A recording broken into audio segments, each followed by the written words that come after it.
Hay que llamar a Juan Paredes Castro para que ponga orden mental, por lo menos, en esta situación de desmadre que estamos escuchando. Oh, Juan Paredes Castro en la línea telefónica. Juan, ¿cómo te va? Buenos días,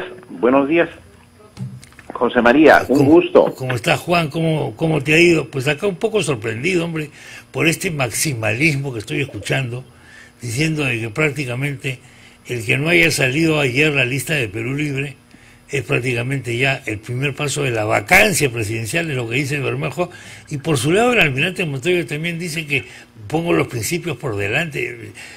Nos encanta el drama, ¿no? Bueno, José María, mira, el almirante Montoya pareciera entender de que basta con decir sígame los buenos y los buenos lo siguen, sí. ¿No?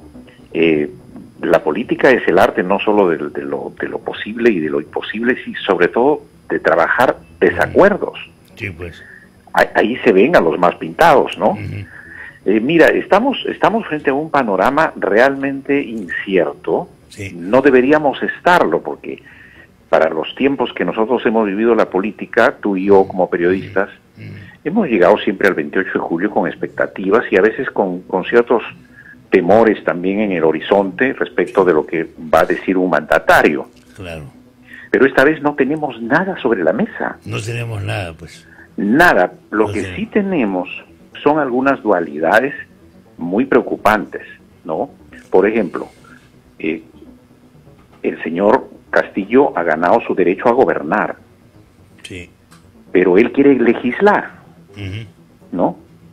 O está prudente en eso, pero el que lo acompaña como su presidente y secretario general del partido político, él sí quiere legislar el Perú, y no solo eso, quiere llevar al Perú hacia un destino por el cual la gente no ha votado. Y nuestro ordenamiento jurídico no contempla a la Asamblea Constituyente que al señor Cerrón se le ha metido entre ceja y ceja a hacerla cumplir, ¿no? No formando parte ni de nuestra cultura política tampoco, ¿no? Entonces, ¿qué pasa? Tenemos esa dualidad. ¿Quién gobierna? ¿Quién va a gobernar? Claro. ¿El señor Castillo o el señor Cerrón? Porque el señor Cerrón está adquiriendo una capacidad de veto increíble. Él está impedido por mandato judicial de su sentencia a ejercer función pública alguna. Sin embargo, está siendo admitido a todas las reuniones de transferencia que tienen que ver con la función pública futura. Claro. ¿Y quién pone orden a ello? Sí, pues, el Poder Judicial, claro. Porque hay una sentencia que debe cumplirse. Sí. Generalmente es el gobierno el que hace cumplir la ley. Sí. Pero el gobierno está de salida. Sí. Y el gobierno entrante, que es el gobierno que está en nada, no hace nada por lo tanto. Entonces, el señor Cerrón es el primero en llegar a todas las reuniones que tienen que ver con la transferencia de poder, es decir, con recibir y asumir prácticamente lo que va a ser el destino gubernamental del país a partir del 28 de julio. Lo que ocurre, Juan, como tú dices, es que una cosa es que judicialmente el señor Cerrón pueda no tener ningún cargo público, porque no lo puede, pero otra cosa es que sí tenga poder de facto, vamos a llamarlo así, informal, bueno, pero real, completamente real, más que el poder formal. Porque de acuerdo a la sentencia, él está inhabilitado de ejercer función pública. Si no ha sido nombrado, está bien, no tiene ningún nombramiento, pero sí está con una injerencia muy abierta y fuerte en el manejo y en la composición y dirección de esta transferencia de poder. Entonces, esa injerencia yo creo que nadie lo está advirtiendo. Bueno, por lo menos yo lo estoy diciendo en este momento. Sí. Pero yo creo que el Poder Judicial tiene que llamar la atención, o algún procurador, y decir, señor Cerrón, inhíbase de entrometerse en asuntos de función pública porque tiene usted una sentencia. Que respete la sentencia. O si no, suspenden la sentencia, interrumpen la sentencia suspendida y bueno, pues pasa a prisión efectiva. Sí. Bueno, esto no se ha dicho efectivamente, como tú señalas, Juan, es la primera vez que yo lo escucho. Hay que ver si algún fiscal o alguien que esté en el aparato de justicia se va a, vamos a llamarlo así, atrever a hacerlo. Claro. Si se va a atrever a hacerlo, porque aquí hay un tema de poder, ¿no? Tú sabes que... Claro, cuando tú dices, ¿quién se atreve ahora a ponerle una raya delante al señor Cerrón? ¿No? El señor Cerrón tiene una personalidad que ya lo estamos conociendo, una posición de mucha viada, para usar una palabra más conocida. Se le ve con muchísimo ímpetu. Él te escuchaba ahora en la descripción que hacías tú de los últimos hechos y acontecimientos, y me parece muy bien porque has presentado un cuadro completo de todo lo que ha acontecido en las últimas 24 horas en materia de declaraciones y gestos, ¿no? Y ahí lo que estoy viendo es que él dice, por ejemplo, el señor Castillo en el gobierno, yo en el partido, ¿no? Entonces pareciera ser pues una separación de poderes, ¿no? Pero nuestra Constitución establece que el presidente de la República se debe a la Constitución, se debe a sus votantes, se debe a la ley. No dice que se debe a su partido político con el cual ha postulado, ¿no? Sí, yo hacía un paralelo con Evo, ¿no? Con el cual estaba cenando anoche en este restaurante que hay en la Avenida del Ejército. Claro, se nota pues que se nota que Vladimir Evo es el más, ya es el gobierno. Vladimir pues le gusta la Costanera 700, no es un cualquier restaurante. No, tú sabes. Entonces Vladimir ya se está echando los lujos que le gusta a los jerarcas socialistas, ¿no? ¿No? Nosotros hemos viajado por todo el mundo. Todos somos iguales. Hemos visto. Y hemos visto gobiernos de todo pelaje. De todo pelaje, claro. Pero siempre el que está arriba tiene privilegios. Todos somos iguales ante la ley, dice, pero hay algunos más iguales que otros. Por supuesto, por supuesto. Ese es el problema. Siempre así con la política y con el poder, ¿no? El poder real, no el formal. Mira, Chema, cómo da la vuelta al mundo. Yo estaba como reportero en Nicaragua, Claro. ¿Ya? Claro. En tiempos en que Vargas Llosa también lo estaba ahí, porque estaba haciendo un reportaje para el New York Times. Exactamente. ¿No? Y Mario ahí no distinguía lo que era un artículo suyo, al que no debían quitarle una coma, de lo que era un reportaje. Claro. Y cada vez que entregaba un texto, se lo devolvía el New York Times con un montón de observaciones, porque estaba haciendo un reportaje. Claro. No entonces, un artículo de opinión, pues. Entonces el hecho de que tú seas pues una gran personalidad literaria no quiere decir que no tienes que someterte a los códigos del reportaje. Entonces le hacían un montón de observaciones y amanecía con un humor terrible. Me imagino. Mira, pues, me decían, me están pidiendo estas cosas y las otras. ¿Ah? Bueno, pues es que estás en un reportaje, eres periodista. Claro. ¿Ah? El periodismo es otra cosa. Entonces, mira, en ese tiempo Danilo Ortega era el presidente, como ahora lo sigue siendo. Lo sigue siendo. Ya eternizado. Además ya atornillado ya con todo lo habido y por haber. Y la vicepresidenta, hombre, por favor. Pero se ha dado el lujo de tener en el intervalo a otros. Sí, claro. Ya, de otra tendencia. Para después decir, miren, pues estos no sirven para nada. Exactamente. ¿No? Exactamente. Por eso es que Cerrón, el nuevo jerarca que tenemos detrás del poder, habla de la sucesión. Sí.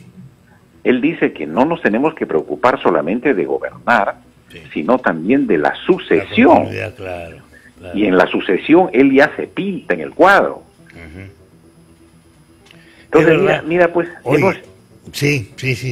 Bueno, en estos días, Juan, han estado circulando por las famosas redes sociales toda clase de nombres. Entonces, para la presidencia del Consejo de Ministros ha estado sonando fuertemente el nombre de Nájar, y aparentemente Nájar es el nombre del partido para dirigir la presidencia del Consejo de Ministros, y puede hacer una prueba de fuego para ver si manda el partido o no manda el partido. Ese es un tema. El otro tema es si el día 28, o sea, mañana, el presidente Castillo se referirá o no al tema de la Asamblea Constituyente. Parece que estas son las dos pepas, por llamarlo de alguna manera. Ahora, yo te diría, con el olfato que tengo, que todavía me funciona bien, claro. Castillo lo que va a decir es lo que ha dicho delante de Cerrón hace muy poquito, ¿no? Que él va a dejar el tema de la constituyente en manos del pueblo. Dice, si el pueblo lo pide, lo haremos, ¿no? Entonces es un poco coincidir con lo que dice Cerrón, ¿no? Nos dedicaremos a tener las firmas para un referéndum, ¿no? Claro. Cosa que tampoco contempla la Constitución. Sí, claro. La Constitución no dice recoja 2 millones de firmas y puede convocar usted la Asamblea Constituyente que quiera. Eso no lo establece la Constitución. Puede convocar otros proyectos. Así es. Otros proyectos, entonces, sí. Entonces, pero no la Asamblea Constituyente. Entonces, Castillo, es lo que ha dicho Castillo hasta ahora. Y yo quiero creerle hasta ahí lo que podría ser su figura, no digo lo que va a ser. Sí, claro. La figura de la Constituyente en su discurso. Porque él ha dicho, yo voy a respetar el orden constitucional. Cualquier cosa relacionada con Asamblea Constituyente o nueva Constitución pasará por la Constitución. Entonces, él va a dejar eso, lo va a plantear ante el Congreso verá cómo acomoda eso, ¿no? Lo pone en agenda para la Comisión de Constitución, lo empieza a debatir, lo empieza a archivar, lo empieza a congelar, ¿no? Porque el Congreso tampoco puede precipitarse a una provocación, ¿no?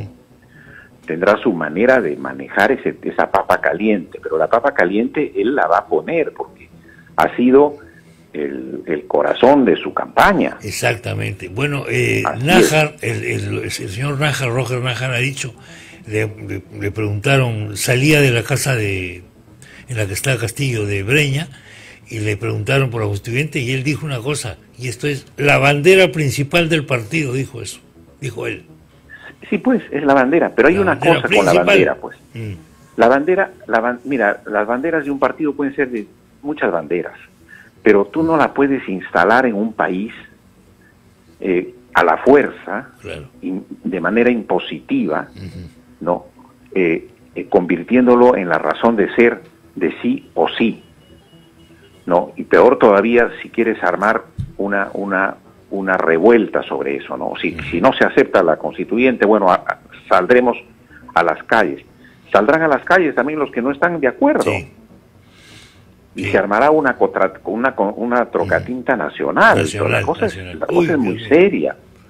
Pero mira, el señor Nájar no parece ser la persona, yo no lo conozco bien, parece haber pasado por Congreso de manera muy gris, no lo conozco, pero si él accede a la presidencia del Consejo de Ministros, está representando a Cerrón en su línea dura. Evidentemente. No. Y aquí Castillo está prácticamente echando la oportunidad histórica, la gran oportunidad que le brinda la historia para pasar a ella como un gran gobernante, es decir, que se dedique a gobernar. Claro. El país está atravesando una pandemia terrible con la amenaza de una tercera ola que puede convertir al país en un infierno sanitario. Terrible, Dios mío, ojalá, Dios no lo quiera. ¿Ya? Mira, hoy he visto unas colas enormes de los de 40 años. Imagínate también las colas de 30, y que una ola de estas agarre esas edades de la población, nos hunde tremendamente, como lo están pasando varios países, incluso con más altos grados de vacunación que nosotros.